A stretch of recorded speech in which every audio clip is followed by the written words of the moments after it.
And while we're waiting, I'll get stuff ready.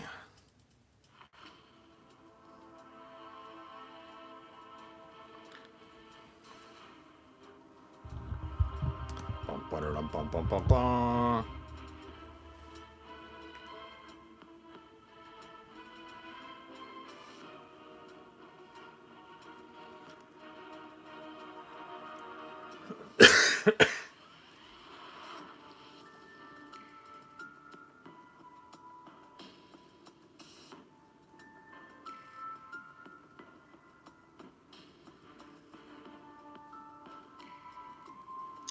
Oh, my phone is going slow today.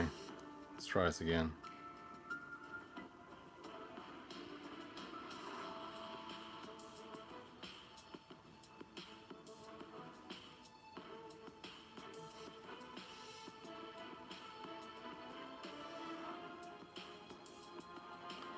All right, less than a minute. Whoa.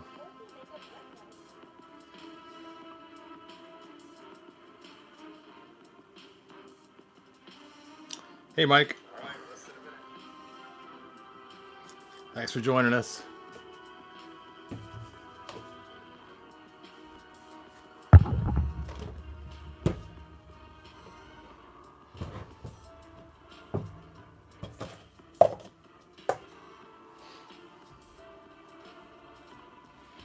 $20 left.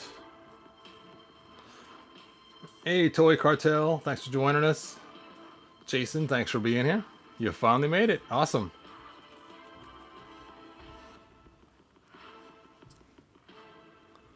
Ooh, the countdown is over. All right, so I'm going to finish this up right here. I started this in the last video, and I finally put the top coats on, and I finished doing all the sanding. Now, when I paint this, I only paint the front of it, not the back or the bottom or the top. I may get some slop on there, but because these are all connection points, I don't need to paint those, and this is the back, so no big deal. Now you can see I also have an extra ring around here at square for extra strength, because when it was just this thickness here, it kept breaking out every time I would go to assemble it. So let me show you how it looks now that I have it close to being done for the assembly piece. So you can kind of see how that goes in there. It's a little bit of finagling to get it in there because we don't want to crack it. Ugh, there we go. And you can see how that fits nice and tight on the front. Now, what's interesting is the person who's buying this one did contact me and let me know what theirs look like. Let me show you really quick. Let me back this up. Yes, I still have the Ghostbusters He-Man out. So, it's funny, I showed him first what it looked like. This looks like inside the printer. So when it's all done printing, that's what it looks like as it's coming out of the printer. The big old chunk. And then here's his slime pit. And notice the red. I don't want the info. The red goes all the way down to the bottom of the piece. So, and notice the top is like really black on there as well. So there's some little things, some little nuances that are a little bit slightly different than the one that I had originally made. So let me show you is I've actually bought more slime pits since I first made my first one. So here's the first one I made. For those that haven't been around for a while and seen this. In my first one, you can see the red only went down to here, and then it turned gray, and then here's my piece. Now, this piece right here is not 3D printed, the bottom one. This is actually made from 2 slime pits that I actually cut out and added some putty stuff and everything else to make it. And so you can kind of see it's a little bit different than the 3D printed ones. And then, of course, since I made it out of 2 pieces, the hand was actually right here. So I had to cut out the hand and then sculpt these pieces in right here. And then I took this and scanned it in originally and then used that to eventually make this model, which then I, of course, now 3D print it. So you can see there's different ones. Now, what I also noticed is even the reds are different. Look at this. This one has more orange in it. Let me get another light so you guys can see this. Where is that light? There it is.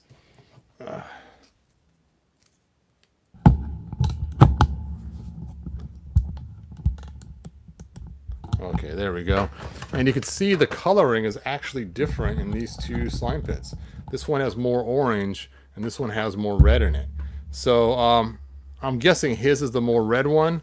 So we'll see. Hopefully, because I don't know. One time somebody sent me an email saying, "Hey, the colors don't match," and now I know why. It's because different slime pits have different reds. So interesting. And you can see too, the top of mine up here, it's not all black. It's actually kind of grayed out. And this one is like solid black on top. So just the different styles they painted depending on which slime pit you got. So I'm going to try to match this one because I'm sure it's similar to the one he has. It looks the same in the picture. So, and there's my slime pit He-Man. Hoorah. Anyway, so let me go and set my original back over here. Now, after I applied my main base coat on this, I then used this UV resistant matte. And I use the UV one because it's 3D printed and made with a photosensitive resin. And so this will stop it from continuing to harden and eventually crack from the sun. And not completely, but it helps protect it. You know, it's like putting sunscreen on yourself. And then I spray the whole thing, whether it has paint on it or not, just to protect it. And then I just do one squirt of gloss just on the front, only where the paint is. And I do that just to give it a little bit of a shine so it looks has that plastic look as opposed to a matte finish. And that seems to work really good. So I hold the spray can really far away and psh, one little burst just to give it that little bit of shine so it matches the plastic-ish of the parts. So there you go. All right, let me look at you guys' comments. Yes, that is to make it taller. Because originally the slime pit is only so tall, and since it's too short to fit a classics figure, I made the extension so it could make it just a little bit taller. And it's funny, one time I actually was making a whole bunch of these extensions, so I took and stacked up like 3 or 4 of them in a video to show how tall you can make it, because they just keep extending to each other. Because basically the top and the bottom are the same sizes to map here. And then this goes on top like that. So there you go. And that's how you make your slime pit extra tall for the classics. And then on top of it, I had to make this so that the switch would still work. So this is all cut out to fit for the actual control to still work. My first version I made it flat across the bottom, and the control was stuck like that. And it's like, wait a minute. So it took a while to figure out exactly how to make this work. In my first few versions, this was completely sealed, and it made it hard to work on it. So, and I figured out, you know what? This is hollow in back of it anyway, and it cuts down on the amount of plastic it takes to produce it, easier to reach it, easier to sand and do work inside of it. So that's why I decided to make the back hollow like that. All right, let's get back to painting. Let's get back to painting. Okay, so I'm first going to do the red, and as you know, it's kind of hard to match the color. I have found that this red does have a little bit of this gray mixed in it that I used the original base coat. Look at all this paint I got. It's crazy. I'm going to have this paint for years. So let me go ahead and get a brush to stick some of this onto my cup. There we go. Ta-da. Now let's go ahead and close this back up because we're done at this. And it was funny, I was thinking at first that this red right here would be a good match for it. But actually this red right here has a little bit too much purple in it. Oh, now I'm getting more paint on my slime pit. See, got all over my fingers, and now I'm getting it all over the slime pit. It has a little too much purple in it, so it's not going to quite work. It's close, but no cigar. And of course, if you want to get rid of purple, you need to use the opposite color. So what is the opposite color of purple? Do you guys know when you're doing your color wheel? It is actually green. So if you add green to this, it will take away, wait, the opposite of purple's not green. Opposite of purple is yellow. I knew that. So on a color wheel, you add some yellow to it, and that will get rid of some of the purplish. If you wanted to try to use this color to offset for the tones. All right, so let me go ahead and see what we're going to use here. And believe it or not, the red is actually more orange than you would think. So I'm going to use something more like this here to actually match that color. And then maybe this burnt orange to go with it too. Yeah. So these two together might make my color that I'm trying to go for this. So let's go ahead and see what we get. Give it a little shake.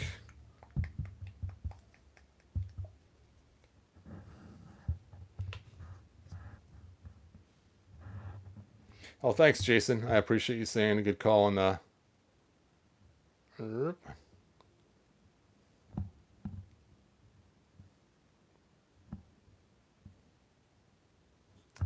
we go. And a little bit of orange. Burp. There we go. And then let's take this black brush and just kind of pull these two colors out to the side and do a little mix over here. Let's see if we can't get something. Now it is kind of muted too, so I'm going to pull some gray in there. A little more red. I got way too much orange in there. And that does not look right at all. But let's take a look and see how it looks next to my slime pit. Because sometimes when you get a color and it's mixed with other colors, it just looks weirder than it really is. But let's go ahead and just do a little dab on here. Boop. And actually, you know what? That is pretty close. I do want to add just a little more dab of red to it. Ugh.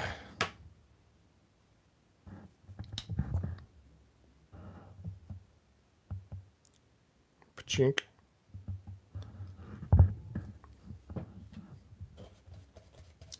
Now red is a very strong color, so I'm going to be careful using it.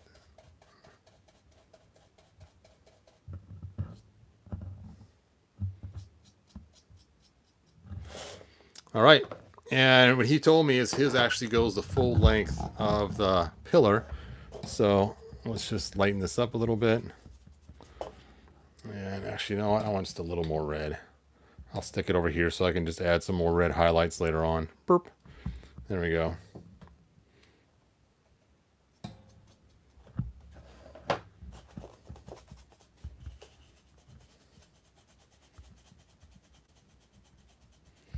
Hey, thanks, Mike. I appreciate that.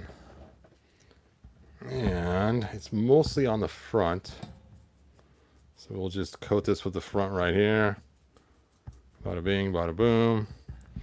Add a little bit of that red just to offset it. It's looking pretty good. I'm just kind of slopping it on there so it has the same effect. It's going to take a couple coats to get this just right.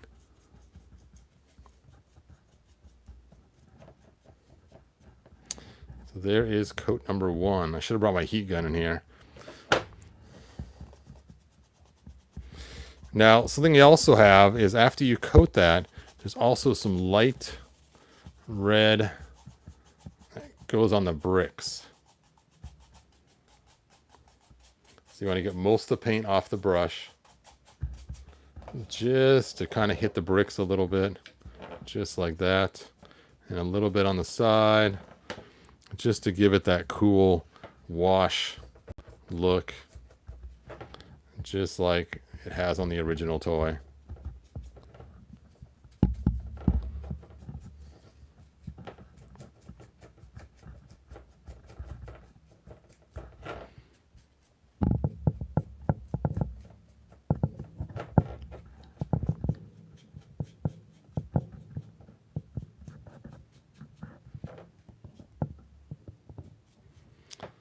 That's looking pretty good.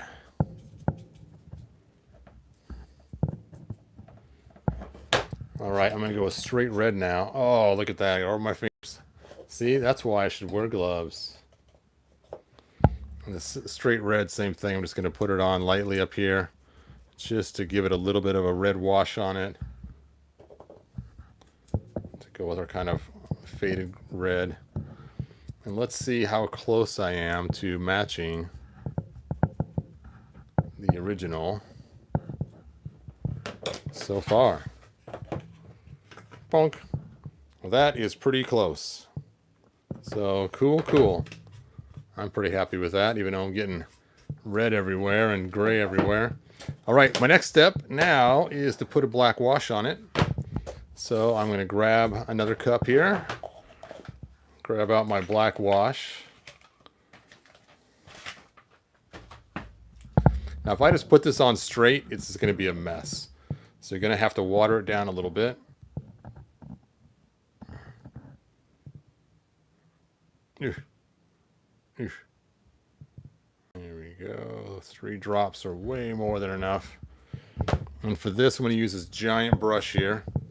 And I did bring some water in. Here it is.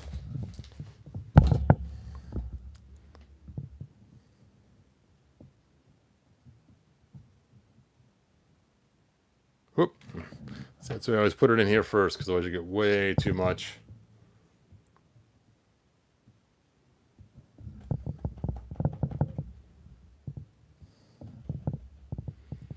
All right, so let's go and pull some black out of there. Get it mixed in the water. Now you have to be careful with this black. It will make a mess really fast and destroy all your work. So let's take a look at the original model. And you can see the black is on the rocks and a little bit in the middle. So you just want to kind of match that same aesthetic look. So let's do the rocks first, because I have the most on the brush right now. Oops, sorry, out of camera range. Boop.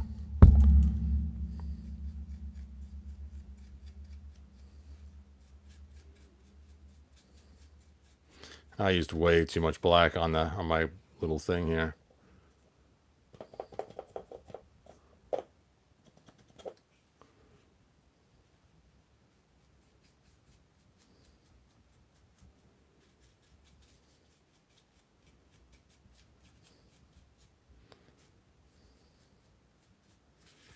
Oop, oop, oop.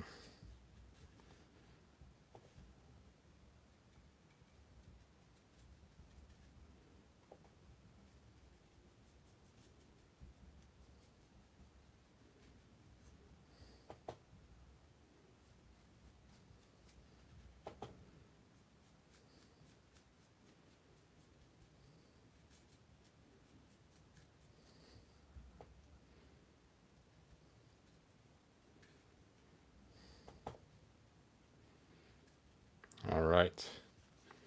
There we go. We got ourselves a painted slime pit piece. That does not look too bad. Let me get most of this wash off of there. Oop. See how sloppy I am sometimes? Let's just pull that in a little bit more. There we go. And look at how those match. Pretty nice.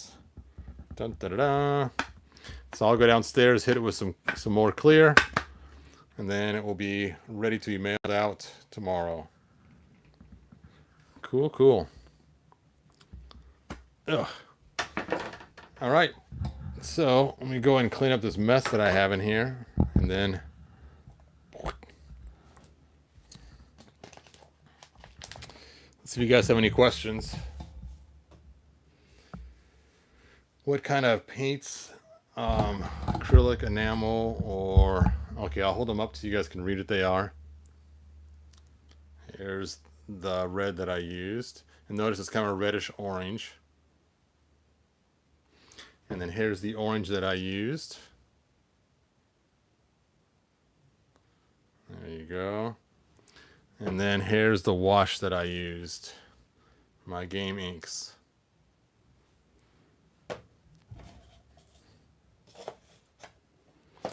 All right, I'm going to clean my brushes. You guys can hang out and look at my part, and when I come back, we'll talk something else, whatever you guys want to. Let me go ahead and clean these brushes really quick, and I'll be right back. You guys can stare at the final piece.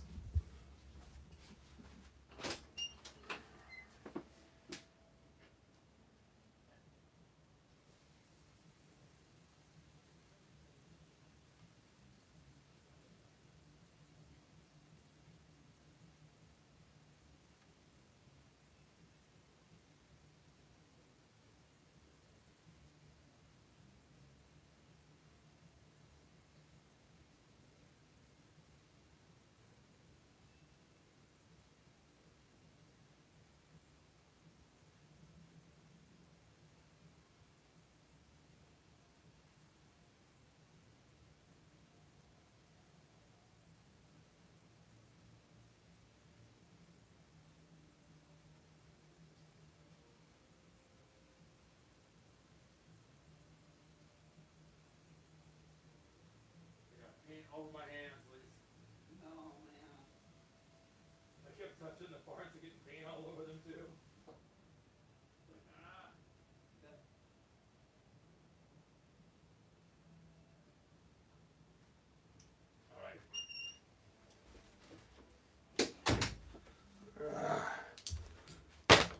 All right, for those who just joined, I know it was pretty boring watching paint dry, but now that it's getting to that point, I'll take it downstairs later and give it some nice clear coats.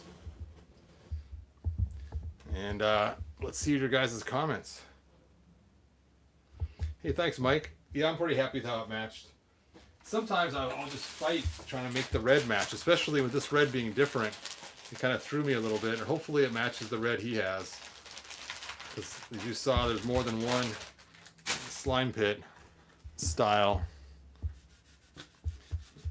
Let me go and clean off the paint I made on here.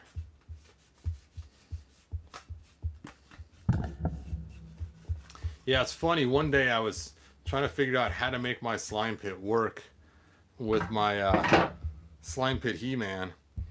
And then it dawned on me to take two sets and combine them to make an extension. And I was going to make a whole bunch, and I realized the price it costs to buy a slime pit to just cut it up with the Dremel tool doesn't make a lot of sense. So that's when I decided to do the scan. And it's crazy. Even though I scanned it, I had to rebuild this so many times in the computer. I think this is like build number 26. And it was just crazy before I finally got it just so it's still not right. As you saw, I had to sand the top off here, I had to sand the holes in there, and do all that sanding on the previous video. And so that's why I don't put it on Shapeways, because it's just too much hand fitting and hand painting and hand making it work, that expecting someone to buy it on Shapeways and have it work, they'd probably be very disappointed trying to make the whole thing work. So that's why I don't have it available on Shapeways yet. If you guys do want to get a slime pit extension, let me know. I have one machine I run them on because it's very hard on the machines. It actually destroys the screen to the 3D printers to make them because they're so huge for a 3D printer. So I usually do it towards the end of the life of my 3D printer. And right now it's towards the end of it, so I am running them like crazy, knowing that I'm just gonna run them until the printer gets the ghost, and that will be the end of it. So I do only run them at certain times on the end of my printer life, and then I replace the screen. The nice part, Mike, is they're actually pretty inexpensive right now. I was surprised. I picked up the second one pretty cheap. Now, granted, the second one did not come with I'm going to put it back together because I'm not going to extend this one. This one's for my original figures. The second one did not come with the skull on top, but I think someday I may make a new skull for it. I'm not sure. Heck, I should have fixed the paint on his nose right here, on his forehead, while I had my paints out. Oh well. Some other time maybe I'll fix the actual paints on here. And you can see the height difference. I mean, it's crazy how much that extension adds to the pit of slimage. And it adds quite a bit. I guess I could turn it sideways so you guys could see them both side by side. I have to be careful not to touch the part while it's drying. There we go. So you can see it adds quite a bit of height to it, so kind of cool. And it's funny is I don't even have a 3D printed one for myself. I actually keep the original one, but a lot of people like the 3D printed ones. So, and in some ways they have some advantages to the regular ones. See, Toys and Games and Hardcore Wrestling video says, "Hey Hebro, how are you?" I'm doing good, man. Thanks for asking. I watched your video on the Spirit of Grayskull and how it's not glow in the dark. I just tried splitting mine today, and yeah, it's not coming apart. I was gonna paint the inside with glow in the dark. So I do have some good news for you guys. So I asked you guys earlier, guess what I was making in the other room? And let me go ahead and walk you in there. Let me go ahead and grab my. Are we still live? Okay, cool. Oop. Let me grab my spirit. Spirit. Uh,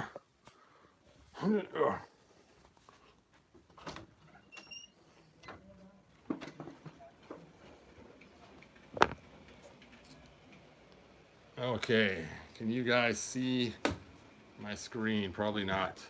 Let me turn my light on in here.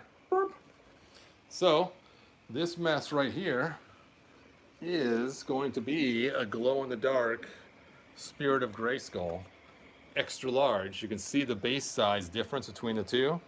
This is made for that castle. It's in the background of my on my desk. So I'm making a huge giant one for that, and then I'll make a bunch of green ones that are smaller that are glow in the dark, with green glow in the dark instead of white glow in the dark. So that is what I'm working on now. You can see the cavities inside there, the main base right here where it goes in, and this is supports here, these pieces. And it will be cool because it will glow in the dark. And for Valentine's Day, my wife bought me a brand new spool of glow in the dark plastic. I think this is it right here. Oh yeah, there it is. Glow in the dark. Bum, bum, bum. So this will eventually be the Spirit of Grayskulls. So there you go. So that's what I'm working on right now. Now I'm only going to make one giant one for myself. I'm not making a monster giant one because it just takes 2 days to print and almost a full spool to do it. But I will make smaller ones.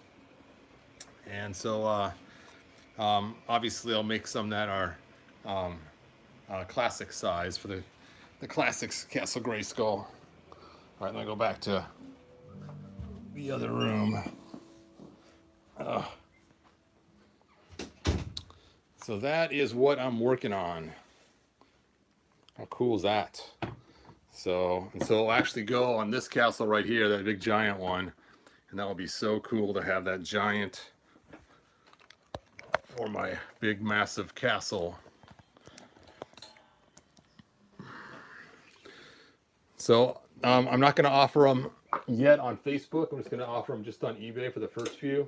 And then after I get a few going, then I'll start offering them on Facebook. So look for those on my eBay eventually, and I'll have some on there that actually glow in the dark, and it'll be green glow, so it'll glow super bright. So that'll be cool. Thanks to my wife for getting me the green glow in the dark plastic. So